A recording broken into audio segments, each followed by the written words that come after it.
Hi guys! What's up? Meron naman po tayong natupasang bagong kapihan. Ito po ay papunta dito sa may open canal.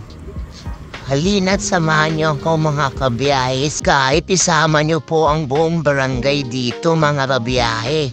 Ay kasyang-kasya silang lahat. Malawak po ang nilang parking lot kaya sama niyo na ang buong barangay. Tara na! Maganda po dito mga kabiyahe. Ang dami mong mapupwestuhan. Pwede ka dyan sa building na yan. Pwede ka sa malapit sa puno.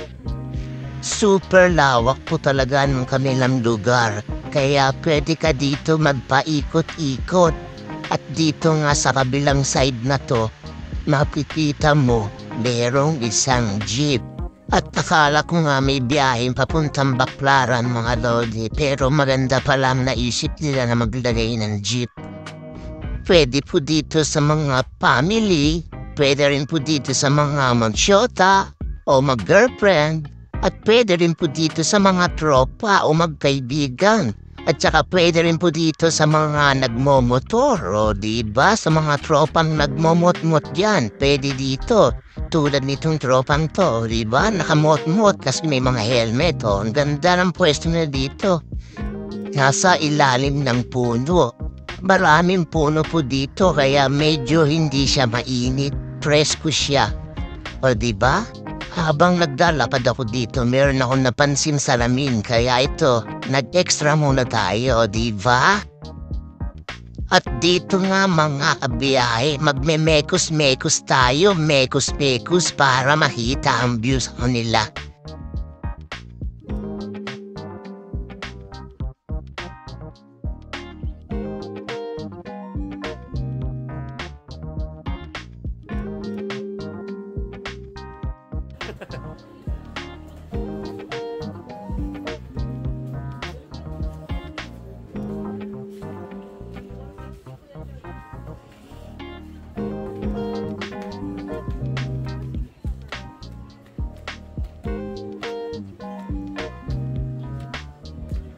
So, meron pong mga alagang aso dyan. Pwede po ninyong dalhin dito ang mga alaga niyong aso. Lagi namin isasama si Daisy. Hindi namin maiwanan ang aming mahal na Daisy. Kaya ayan, kasama na naman siya kahit saan kami gumala. Kaya ayan, diba Daisy? Lagi kang puyat. Ikaw yung asong gala. At walang kapaguran. Napapagigil ka talaga lagi, Daisy. Cuteness overload, diba? Kaya sa mga merong alagang hindi maiwanan, pwede po dito nilisama ang inyong alagang aso. Ang haba po ng pila dito mga lodi, at ito na nga po ang mga pagkain nila, diba? Mukhang masasarap. Medyo pricey nga lang konti, pero mukhang masarap naman. Si Tintin ay medyo gutom na kasi hindi nakapaghapunan. Pati si Muy di rin nakapaghapunan.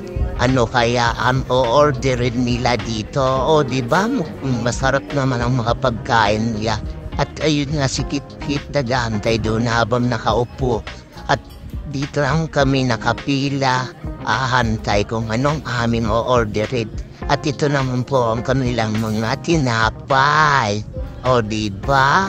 At dito nga, at medyo ginabi na kami pumunta, na uubos na po ang kanilang mga cake. Kaya medyo kulam-kulam na po ang kanilang mga pagkain. Kaya di namin alam kung ano ang o-orderin kasi nga kulam-kulam na.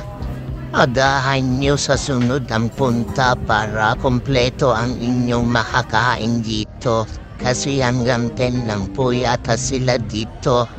Kaya wala na kayong ma-order. At ito na nga po ang top view dito sa taas. Diba? Ang ganda pag nasa taas kayo. Kitang-kita niyo po ang view sa baba. At sa mga medyo naiinitan, pwede po kayo dyan sa loob para magpalamig. At kung gusto niyo naman medyo maaliwalas, dito kayo sa labas. maganda rin naman dito sa labas. Kitang-kita mo ang view sa baba. Kaya dito maganda rin pumuwesto. At dito nga lumipat po kami sa bagong pwesto kasi nga maganda ang view dito.